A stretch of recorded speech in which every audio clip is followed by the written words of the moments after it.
Hooray for Hollywood! Hello there, I'm Stan the Movie Man. This is your WIMZ.com movie review.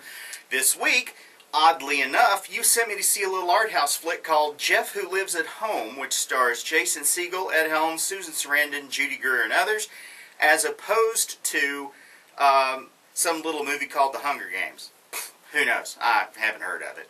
But apparently plenty of other people have. It has a projected opening weekend of $155 million. A little bit more than what Jeff Who Lives at Home has made.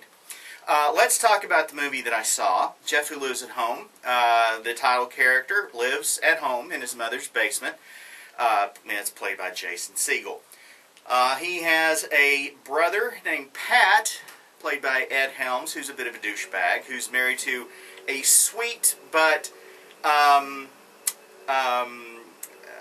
well, she's a nice person, and she's kind of tired of Pat's shenanigans. Her name's Linda, and she's played by Judy Greer, and Susan Sarandon is Pat and Jeff's mother. She plays Sharon. She works in an office doing something, I'm not exactly sure what. She's in a cubicle. Jeff likes to sit in the basement and smoke pot and wait for a sign from the universe as to what his life should be. He gets a wrong number phone call. An angry man is looking for somebody named Kevin, which Jeff takes as a sign. Now, Jeff is supposed to go buy some wood glue and fix a slat on a louver on his mom's one of his mom's cabinet doors, and that's all she asks of him. She knows he's a loser. He's 30 years old, has no drive, no ambition. That's all he has to do, and he manages to screw that up because he gets what he thinks is this message from the universe involving somebody named Kevin, and he begins this quest, which coincidentally leads him to run into his brother Pat, with whom he's not terribly close. They begin an adventure when he and Pat see Linda with another man filling up a car at a gas station, and they try to follow them, which leads to an enormous amount of misadventure.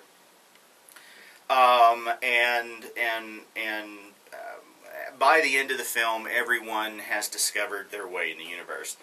I left out a lot, but the movie's pretty good. It is rather manipulative, I'll have to say. It tries really hard to make you like Jeff and hate Pat and feel sorry for Linda and to wish for more good things for Sharon. And it really works hard to manipulate you into that place where the movie will be the most effective. It does a pretty good job of that, I might add. It then throws in a completely out of left field plot device to make everything that has gone on before make sense. I really didn't much care for that because it was just too, I don't know, easy. It put it too big a bow on this package of a movie, and I'm going to have to take off a little bit for that. But otherwise, it has some laughs. It's more interesting than it sounds.